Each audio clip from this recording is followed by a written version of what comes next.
tout au long de ces 10 années. Et pour évoquer le départ de la Formule 1 de la Hongrie et le retour probable en Autriche en 1997, mais pour parler d'autres choses aussi, eh bien Gilles Pernet est allé recueillir les confidences de Bernie Ecclestone en personne.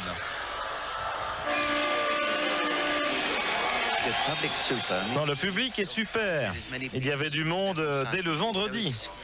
Ma seule plainte concerne les mauvaises conditions de travail. C'est encore un peu l'Europe de l'Est. On parle beaucoup de Zellweg. À Zellweg, ils ont construit pour nous des installations toutes neuves, vraiment superbes. Mais il faut encore attendre et voir. Êtes-vous satisfait du règlement actuel de la Formule 1? Nous le faisons évoluer tout le temps. Nous avons un accord qui permet de le changer quand c'est nécessaire, pour améliorer la sécurité, par exemple. Et la qualification sur la seule journée de samedi? La raison pour laquelle nous avons adopté ce système, c'est pour éviter que personne ne prenne la piste le samedi en cas de pluie. Des millions de gens sont devant leur télévision pour les qualifications et rien ne se produirait. C'est pourquoi nous l'avons fait. Mon idée était d'additionner le temps des deux séances, un peu comme dans d'autres sports. Souhaitez-vous maintenir les ravitaillements? Je ne vois pas de problème avec les ravitaillements, pour être honnête. Cela ne rend jamais une bonne course mauvaise, mais cela peut rendre une mauvaise course bonne. Il y a toujours cette incertitude. Avez-vous imaginé des solutions qui permettraient aux pilotes de se doubler sur le circuit plutôt que dans les stands? Il faut parler de cela aux pilotes. Moi, je ne suis pas assis dans la voiture. Pensez-vous que les F1 actuelles sont trop performantes en regard des circuits existants? Je pense savoir pourquoi les dépassements sont difficiles. Les pneus sont tellement tendres que des déchets de gomme sont répandus sur la piste et il n'y a plus qu'une seule trajectoire possible en course. Si vous quittez cette trajectoire, vous perdez toute adhérence. Et les freins, peut-on envisager de revenir à des solutions moins performantes pour allonger la distance de freinage? Absolument, ce serait super. Ou alors 2 fois plus vite en ligne droite, cela les obligerait à freiner beaucoup plus tôt. Un changement radical pour la prochaine saison? Il y aura un gros changement l'an prochain. Schumacher va être champion du monde. Intéressant pronostic. Merci. Eh bien, c'est une prophétie de Bernie Ecclestone. Alors, Flavio Briatore, notre invité, nous a annoncé hier qu'il avait acquis 100% des parts de l'écurie Ligier. Alors, Flavio, est-ce que ça veut dire que maintenant, par exemple, cette écurie peut changer de nom? Je ne pense pas, parce que je pense que le nom Ligier, c'était un des noms historiques de la Formule 1. J'avais déjà les 85% de la société et j'avais trouvé un accord avec Guy Ligier pour avoir les 100%. Je pense que c'est mieux qu'un team il lance le patron dans ce moment. Guy a fait beaucoup pour la Ligier et pour toute la Formule 1. Maintenant, il se veut reposer et j'espère de faire de Ligier un des 2-3 top teams dans 2 ans, s'il est possible avant. 100%, ça veut dire aussi que vous pouvez la vendre plus facilement, cette écurie, si vous avez envie de la vendre. Non, mais j'avais toujours dit que l'écurie, c'était un patrimoine français. Il était toujours en France. On a toute la technologie en France pour faire un grand team et maintenant on le peut faire. Je pense que c'est plus facile avec Ligier que partir de rien, parce que Ligier, c'était en réalité, c'était 5e dans le championnat, il a amélioré tous les ans et j'espère qu'on fait une écurie qui gagne des courses. Et si Alain Prost vous demande de l'acheter, cette écurie, vous allez lui répondre quoi? Alain Prost il était champion du monde 3 fois en Formule 1, c'était très connu. Pour le moment, le management qu'il y a chez Ligier, il est bien, mais de toute façon, on est toujours à disposition pour regarder s'il y a quelqu'un qui veut faire quelque chose avec moi pour améliorer le team. Pour moi, la chose plus importante, c'était que le team il commence à gagner des courses et dans le futur, il gagne aussi du championnat du monde. Ça veut dire que j'accepte tout l'aide qu'il est possible pour avoir un team plus compétitif. Une dernière question très vite pour les pilotes du changement. Le pilote, ça c'était une exclusivité. On a signé avec Panis il y a 10 minutes. Ça veut dire qu'Olivier Panis il continue avec Ligier. Il y avait beaucoup de rumeurs qui partaient chez Jordan ou chez de notre côté. Je suis très content d'avoir Olivier avec nous et on commence de là. Merci Flavio. Retour maintenant chez Benetton Renault avec Jean Alesi pour découvrir les points chauds de Budapest. La Formule 1 revient en Hongrie pour la 11e fois de son histoire. Depuis 86, année du premier Grand Prix qui se tenait de l'autre côté du rideau de fer, tout a changé, tout sauf le circuit de Budapest à quelques détails près. Le Hungaroring est une piste un peu étriquée, réellement tortueuse, qui se caractérise sur les voitures par de gros ailerons braqués au maximum. C'est un circuit qui n'a pas beaucoup d'adhérence, de par déjà la surface. Et par aussi le fait que tous les virages sont pratiquement identiques, les virages en troisième et en deuxième. Les pilotes s'ennuient sur le circuit de Budapest. Les techniciens, en revanche, trouvent matière à exercer leur talent, les motoristes en particulier, dont le mot d'ordre sera la souplesse et la docilité. C'est un petit peu, je dirais, facile en ce qui concerne la fiabilité, puisque le moteur n'est jamais vraiment exaspéré dans les régimes les plus hauts. Mais par contre, vous travaillez beaucoup avec le motoriste pour pouvoir avoir un accélérateur le plus souple possible, puisqu'on a des accélérateurs électriques qui sont réglables. Après 11 années d'existence, le Hungaroring est de plus en plus bosselé. De surcroît, la température est toujours excessive, mais ce n'est pas très grave selon Alesi. C'est pas vraiment une difficulté, mis à part, je dirais, physiquement, où vous êtes un peu secoué, donc vous avez du mal à prendre votre respiration. Il fait chaud, mais c'est pas un circuit où vous avez beaucoup d'appui de par la voiture, donc pas beaucoup de force centrifuge, et vous arrivez à tenir le coup facilement. Cette tentative de dépassement opérée par Prost sur Senna en 88 fut infructueuse, vous allez le voir. Elle symbolise le point noir du circuit de Budapest. Oui, c'est sûr que c'est, à mon avis, le circuit le plus difficile pour les dépassements, pour pas dire impossible. C'est un circuit qui a un tracé donc assez spécial, puisque c'est seulement des enchaînements. Mais en même temps, le vendredi, quand on attaque la journée d'essai, on se rend compte que la piste est extrêmement sale. Donc il y a une seule trajectoire qui se nettoie. Donc vous ne pouvez pas dépasser, parce que sinon vous êtes sur du verglas. L'an passé, Jean Alesi avait effectué une sortie de piste spectaculaire et il s'en était bien tiré. C'est un bon point pour la sécurité. Je ne pense pas que ce soit vraiment un circuit dangereux. Bon, l'année dernière, je suis sorti dans la partie la plus rapide et je m'en étais sorti seulement avec des courbatures. Donc je crois que par le fait que la piste soit pas rapide, c'est pas un circuit dangereux. Reste à parler de la météo et des orages d'été, fort improbables. Dans l'histoire du Grand Prix de Hongrie, il a plu une fois et c'était pendant les essais. Et quand bien même il pleuvrait... Je pense que ça peut être assez amusant, peut-être plus que sur le sec. Eh bien, pour les orages, c'est raté. On ne sait pas si Jean Alesi va s'amuser cet après-midi. Vous avez peut-être remarqué à Hockenheim il y a 15 jours que les pilotes ont tendance dans les lignes droites parfois à baisser la tête pour avoir l'air de coureur. En réalité, pour améliorer l'alimentation en air des moteurs. Marc Minardi s'est penché sur ce phénomène. Dans les longues lignes droites, a priori, pas de souci, le moteur respire correctement. L'alimentation en air résulte du travail de l'ensemble aérodynamique, mais à chacun sa solution. Chez Jordan, Brundle obtiendrait de son V10 Peugeot quelques chevaux de plus que son équipier Barrichello, qui pourtant expérimente ici un nouveau procédé. Problème, appui-tête plus ou moins enveloppant et prise d'air sont bien sûr fixes, contrairement à la tête du pilote.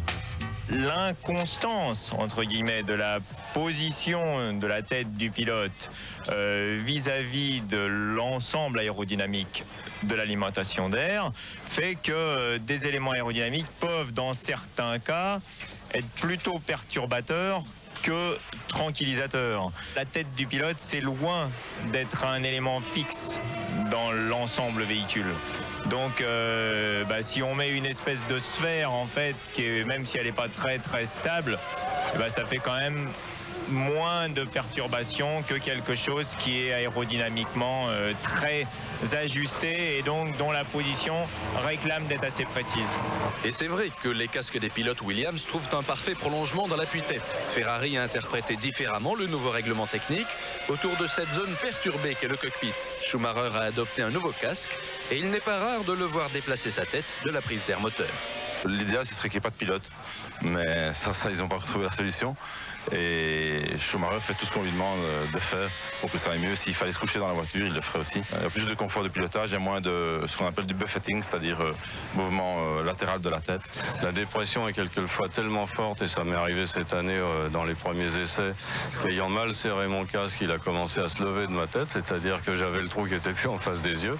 Donc ce sont des détails dont on ne s'occupait pas beaucoup avant, mais qui sont très importants, parce qu'avoir une tête stabilisée dans un endroit très perturbé sur le plan aérodynamique, c'est pas seulement du confort, mais c'est vraiment une possibilité de mieux contrôler la voiture. Donc il y a beaucoup d'essais là-dessus. Je pense que c'est pas fini, parce que sur certains circuits, ça peut être vraiment un écart de 5-6 km/h. Il faut donc que la prise d'air moteur soit bien alimentée si l'on veut être efficace. Cela ne suffira quand même pas à rendre une pole position facile. Sous le casque, il faut une tête bien faite.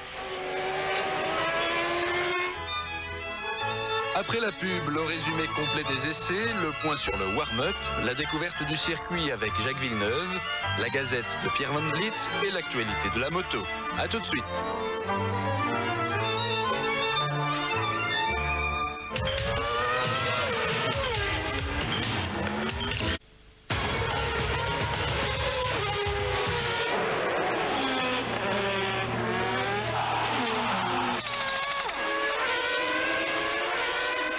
Retour à Budapest pour la suite d'Automoto avec Laurent Coric qui nous raconte la formidable bataille pour la pole position que se sont livrés Damon Hill, Jacques Villeneuve et Michael Schumacher. Au programme de la journée du vendredi, 2 séances d'essais libres d'1 heure chacune. Mais ici, la piste est sale, très poussiéreuse, à tel point que les quelques pilotes qui s'y aventurent sortent en pneus pluie, pour nettoyer la trajectoire, mais aussi pour économiser un train de pneus slick. En fait, pendant une bonne demi-heure, chacun préfère patienter un peu, laissant à d'autres le soin d'aller faire le ménage sur la piste. Jacques Villeneuve est de ceux-là, mais se fait surprendre et mord un peu dans l'herbe, sans conséquence. Ce qui n'est pas le cas de Heinz-Harald Frentzen, qui, avec des pneus slick, s'offre le premier tête-à-queue de la journée.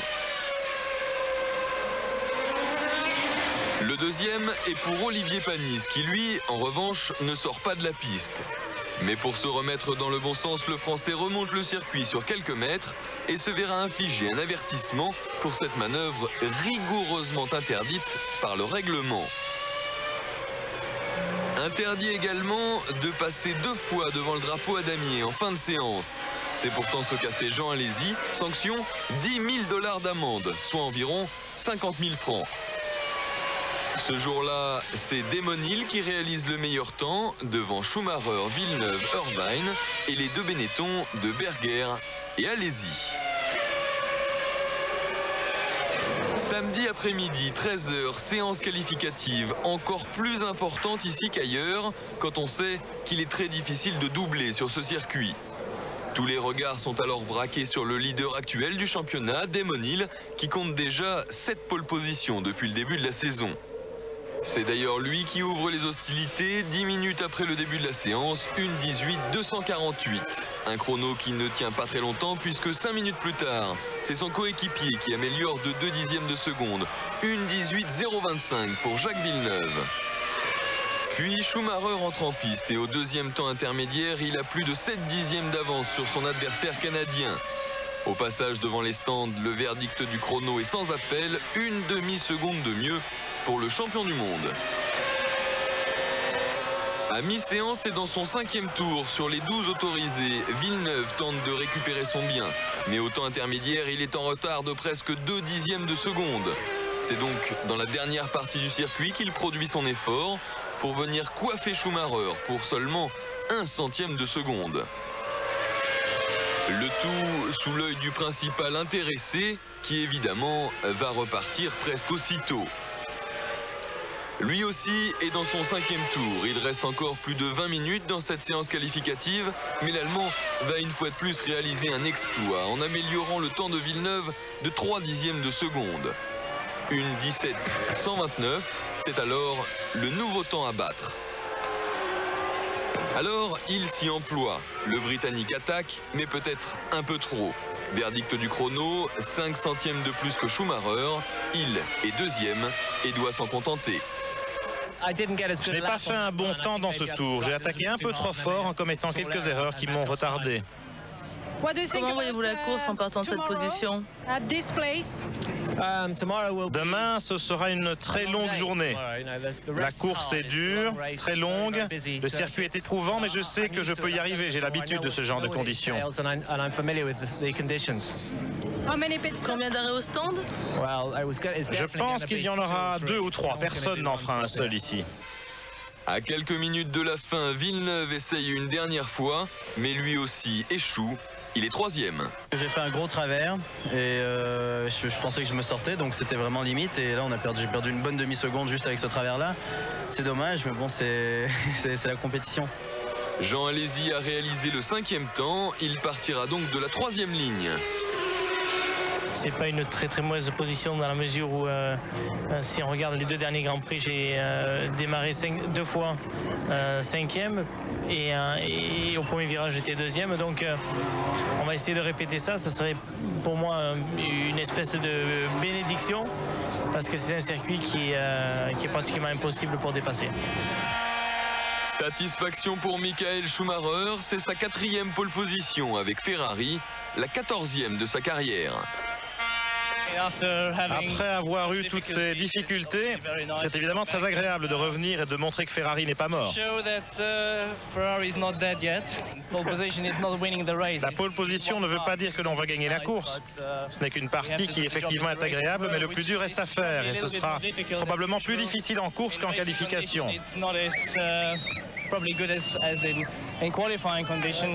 Mais ici, ce sera sûrement très serré et peut-être que l'on pourra faire un bon résultat en course. Schumacher-Hill, la première ligne de ce Grand Prix de Hongrie a un goût de déjà-vu. Attention au départ. Villeneuve sur la 2e Williams et Irvine sur l'autre Ferrari sont en 2e ligne, devant les Benetton de Jean Alesi et Gerhard Berger.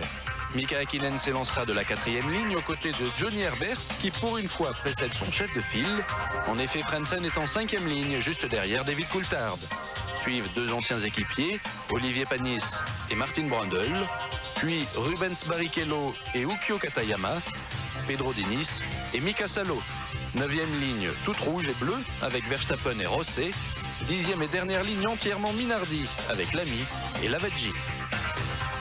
Voilà pour la grille de départ de ce Grand Prix de Hongrie, mais les conditions en qualification et en course sont très différentes. Alors qu'est-ce que ça va donner tout à l'heure pendant le Grand Prix? Réponse avec les résultats du warm-up que nous communique Marc Minardi. Avec des pneus sculptés pour la moitié des pilotes, au début du warm-up ce matin, la piste était encore sale. Schumacher, le premier des gros bras à être parti en slick, va signer un temps de référence. 1 minute 20 secondes, 848 millièmes. Démonstration de cette piste glissante ici avec Jean Alesi. Une première fois dans la descente et une deuxième en entrée de la ligne droite. Verdict quand même le 2e temps à 1 seconde 4 de Schumacher. Il en 1:20,712 prendra provisoirement la tête avant de la laisser de nouveau à l'Allemand qui améliore d'1 seconde 7. Tandis que Jos Verstappen sur sa footwork qui va de sa figure du jour, il finira 12e ce warm-up. Pedro Diniz, lui, ne regagnera pas son stand. Damon Hill sera tout à l'heure au moment du départ à droite de la piste du côté sale donc. Du coup, il l'a expérimenté ce matin. Finalement, les 4 premiers du warm-up sont exactement dans l'ordre de la grille. 5e Häkkinen, Frentzen et Herbert sont bien placés. Par contre, Alesi est seulement 10e et Olivier Panis 11e. Olivier Panis 11e, c'est également la position qu'il occupe sur la grille tout à l'heure. Panis qui a été confirmé chez Ligier pour la saison 97. C'est la grosse info ce matin à Budapest. Jacques Villeneuve de son côté découvrait ce Hungaroring comme la plupart des circuits européens cette année. À Hockenheim il y a 15 jours, comme tout au long de ce week-end à Budapest, Laurent Korik ne l'a pas lâché d'une semelle. Comme Comme pas mal de pilotes de Grand Prix, Jacques Villeneuve prend son petit déjeuner sur le circuit en compagnie de Craig Pollock, son manager, et de Sandrine, sa fiancée. Puis vient l'heure de la première séance d'essai libre. Toujours aussi décontracté, le Canadien rejoint son stand avant de s'élancer pour ses premiers tours de roue sur un circuit qu'il découvre. C'est pas vraiment le genre de circuit qu'on appellerait un circuit pour la F1 parce qu'il n'y a pas de ligne droite. La ligne droite la plus longue, c'est celle des stands, elle est vraiment très courte. On arrive maximum de 180 avant le freinage, ce qui est quand même très bas pour une Formule 1. Et ensuite, on est toujours en train de tourner soit à gauche, soit à droite. Et en fait, il n'y a pas vraiment de rythme. C'est pas passionnant, alors? Il y a des virages intéressants quand même. Donc, point de vue pilotage, oui, seul, il y a des virages intéressants. Par contre, il y a vraiment des virages bâtards. Il y a des chicanes ou des virages qui ont été mis à un endroit et qui sont vraiment pas beaux, qui n'ont pas des belles courbes. Mais bon, c'est le même challenge pour tout le monde de toute façon, donc c'est pas grave. Pour le pilotage pur, ça va. Pour la course, par contre, c'est une piste assez inutile parce que c'est aussi difficile qu'à Monaco pour doubler. Tout à l'heure, Villeneuve prendra le départ de son 12e Grand Prix et comme à chaque fois, il arrivera très tôt dans son stand, déjà casqué et en prenant soin de vérifier chaque détail. J'aime bien prendre mon temps pour être sûr qu'il n'y ait pas quelque chose qui soit mis en travers, parce qu'une fois qu'on est dans la voiture, c'est trop tard. Donc c'est la seule raison et j'ai pas envie de mettre le casque dans le pit juste pour que tous les journalistes soient là en train de me regarder et pour faire le fanfaron. Puis il viendra prendre sa place sur la grille et contrairement à tous les autres pilotes qui descendront de leur voiture, lui restera dans le baquet de sa monoplace. Si on a un pli dans la bille juste où il y a les ceintures, ça fait très mal parce que les ceintures sont très serrées. Et on sent une couture, on sent tous les petits plis qu'il y a. Et donc, une fois que je suis bien installé et que j'ai fait mon tour de chauffe et que je sais que je suis bien installé dans le siège, j'ai pas envie de ressortir et de reprendre 15 minutes pour me remettre dans la voiture. C'est un moyen de mieux se concentrer également? Oui, parce que c'est à ce moment-là qu'on commence à couper un peu le monde autour et on regarde droit devant, on parle un peu avec l'ingénieur. Enfin, je pense un peu au réglage qu'on a fait et en même temps... on voit rien d'autre que la piste devant et même s'il y a un paquet de monde, on est un peu hypnotisé, on est dans un autre monde là. D'habitude quand on se promène quelque part, on voit tout ce qui se passe, on a la tête un peu dans les nuages. Là il y a la voiture, il y a son corps, il y a soi, il y a la piste, il y a la course et on s'entend respirer, on entend battre son cœur et puis voilà. Donc oui, de ce côté-là, c'est très calme. C'est un moment que vous aimez bien ou pas? Je trouve qu'il est trop long. Je trouve qu'on arrive 25 minutes avant le départ sur la grille, c'est ridicule. On n'a pas besoin d'être là 25 minutes à l'avance. Donc je trouve quand même que c'est trop long. Vous vous embêtez? Ouais, quand même. Ça devient très long et ça serait mieux si on arrivait là 10 minutes et puis 10 minutes avant le départ et puis après il y a le départ. Ça sert à rien d'être planté là. Mais bon, c'est sûr qu'il y a les caméras qui filment, on voit les voitures, il y a un paquet de monde qui se montre. Donc j'imagine que quelque part ça a son importance.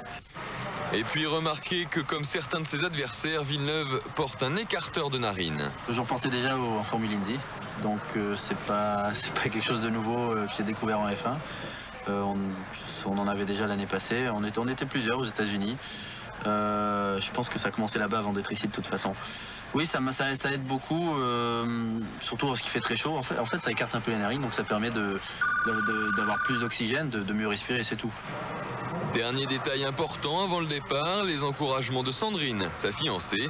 La course peut alors commencer. Jacques Villeneuve et Sandrine, le gentil petit couple de Williams-Renault et qui se tient bien par comparaison avec Pierre Van Vliet qui se tient mal. Beaucoup de fiancés à Budapest pour Pierre Van Vliet. Regardez plutôt la Gazette. Les filles sont jolies en Hongrie et nos caméramens ne s'en lassent pas. Pas plus que les mécaniciens de F1 d'ailleurs, lesquels se feraient bien une petite gourmandise, esquimaux ou chocolat. Et polyglotte avec ça. Vous parlez français? Frank Williams et Flavio Briatore parlent français couramment, mais ils cherchent surtout un moteur pour 98. Alain Prost aussi parle français, sans utilité aucune chez McLaren aujourd'hui, où il faut plutôt s'exprimer en allemand, d'autant plus que les couleurs rouge et blanche pourraient virer au gris argenté la saison prochaine. Schumacher parle allemand, peut-être pas avec Jacques Villeneuve, mais il reste chez Ferrari. Alors si ce n'est lui, ce sera donc son frère. Damon Hill, en revanche, cherche désespérément son contrat pour 1997. Après tout, c'est peut-être Frenzen qui l'a déjà signé. Eddie Jordan ne dirait pas non à Jacques Lafitte, mais il est un peu trop vieux. Alors Olivier Panis est sur les rangs, courtisé, il est vrai, par Peugeot. Quant à Jean Alesi, paternellement couvé par Don Flavio, il a un heureux événement à nous annoncer au micro de Jean-Louis Moncet. J'ai ma fiancée Kumiko qui attend un enfant. Donc je suis bien sûr très très heureux et on est comme des fous. Garçon, fille, plus de détails quand même. On verra. Il faut attendre un petit peu parce qu'on n'a pas eu envie de savoir. Donc il faut attendre et puis garçon ou fille, tout le monde le saura. On attend jusqu'à quand? Jusqu'à Noël. Ça sera un bon cadeau à Noël. Alors joyeux Noël Jean, et puis le Père Noël en profitera peut-être pour apporter à Gerhard Berger un repose-tête en forme d'oreiller. L'oreiller de Berger, c'est un clin d'œil à notre ami Fiesmann qui fait ses BD souvent avec l'aide de TF1. Maintenant, retour à l'actualité avec Laurent Coric et le Grand Prix moto, le Grand Prix d'Autriche qui s'est déroulé la semaine dernière à Zellweg. Le Grand Prix d'Autriche avait pourtant bien commencé pour Olivier Jacques, meilleur temps des essais et deuxième après le départ.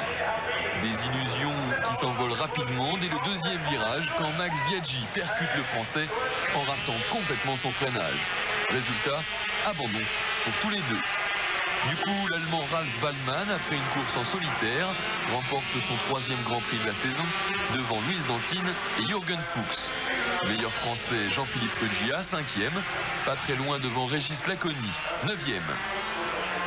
En 500 cm3, la victoire s'est jouée dans les tout derniers virages après une course palpitante. L'action se passe à plus de 200 km/h et les acteurs de ce spectacle hallucinant sont les deux meilleurs pilotes du moment. Le numéro 1, Michael Douane, va pour une fois s'incliner face au jeune espagnol Alex Crivillé, 26 ans, qui gagne en Autriche son premier Grand Prix de l'année. Meilleur français, Jean-Michel Bayle, 9e. Le Grand Prix de France de cross 250 cm3 s'est déroulé le week-end dernier à Iffendic en Bretagne.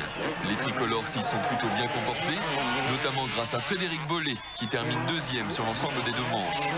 A noter la belle deuxième place d'Yves de Maria dans la première manche, ainsi que la prestation remarquée de Tortelli, champion du monde 125 et invité de cette course. Il finit troisième en deuxième manche dans ce Grand Prix remporté par Stefan Everts. Voilà pour la moto. Vous savez ce que c'est ça, Jean-Louis? C'est oui, une alliance. Chevalière, oui. Alors, vous expliquerez avec ma femme au Grand Prix de Belgique. Bien sûr, bien sûr. Ce Grand Prix de Hongrie, Jean-Louis, je crois qu'on va avoir une vraie course cet après-midi entre Schumacher et les Williams. Et oui, parce que je crois que Schumacher, ici, est à l'aise. Je crois que les Ferrari sont toujours à l'aise sur des circuits comme Budapest, comme Monaco aussi. Et vous savez pourquoi? Parce que c'est tortueux comme Fiorano, la piste d'essai de la Scuderia. Voilà, alors on va klaxonner cet après-midi parce que les dépassements, ce sera plutôt dans les stands que sur la piste. Départ à 14h comme d'habitude. Nous serons en direct à partir de 13h15 dans F1 à la une. À tout à l'heure et à tout de suite pour ceux qui jouent avec nous au concours d'Automoto. Allez, à tout à l'heure. Quel pilote a signé le meilleur temps du warm-up ce matin? Répondez à cette question et jouez avec nous. 2 téléspectateurs gagneront un chèque de 10 000 francs sur Minitel 3615 code TF1 et sur téléphone 36 68 90 04.